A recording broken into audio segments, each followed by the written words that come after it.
తాజా 30 కీర్తి సురేష్ తెలుగులో రెండు సినిమాల్లో నటించింది. ఆ రెండు కూడా టాప్ హీరోలతో చేసినవి కావు. టాప్ హీరోల తర్వాత స్థానంలో ఉన్న హీరోలతో నటించింది.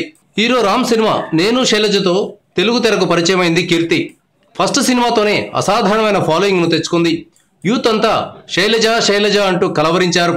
ఆ తర్వాత హీరో నానితో నటించిన నేను లోకల్ కూడా మంచి హిట్ కావడంతో కీర్తి సురేష్కు ఫుల్ డిమాండ్ వచ్చేసింది. తెలుగు తెర కంటే ముందు కీర్తి తమిళంలో టాప్ హీరోయిన్ అయిపోయింది. ప్రస్తుతం తమిళంలో నయనతార టాప్ రేంజ్లో ఉంది. ఈ తార ఒక్కో సినిమాకు 3 కోట్ల రూపాయల దాకా తీసుకుంటుందని సమాచారం. నయనతార సుదీర్ఘకాలంగా సినిమాల్లో నటిస్తోంది. ఈ కారణంగా ఆమె కెరీర్ ఎక్కువ కాలం ఉండే అవకాశం తక్కువగా ఉంది. కానీ ఈ మధ్యనే వెలుగులోకి వచ్చిన కీర్తికి బోలెడంత భవిష్యత్తు ఉంది.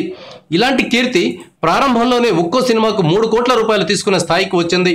సావిత్రి బయోపిక్ అయిన మహానటిలో నటించడానికి కీర్తి 3 కోట్ల రూపాయలు అడిగిందట. దీనికి సినిమా నిర్మాతలు అంగీకరించారట. ఇటు తెలుగు అటు తమిళం 2 భాషల్లో సావిత్రిని విడుదల చేస్తారు. ఈ నేపథ్యంలో ఆమె అడిగినంత ఇవ్వడానికి నిర్మాతలు సిద్ధపడినట్లు తెలుస్తోంది.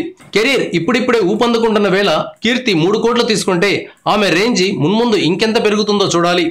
ప్రస్తుతానికైతే కీర్తి సురేష్ ఇస్తున్న పోటీతో నయనతార బెదిరిపోతోందని సమాచారం. తారను దాటుకుని కీర్తి ముందుకు వెళ్ళిపోతుందని సినీ పండితులు అంచనా వేస్తున్నారు. Thank you viewers. ఈ వీడియో మీకు నచ్చితే లైక్ బటన్ టచ్ చేయండి. తాజా 30 ఛానల్కు సబ్స్క్రైబ్ చేయండి. మీ మిత్రులకు షేర్ చేయండి.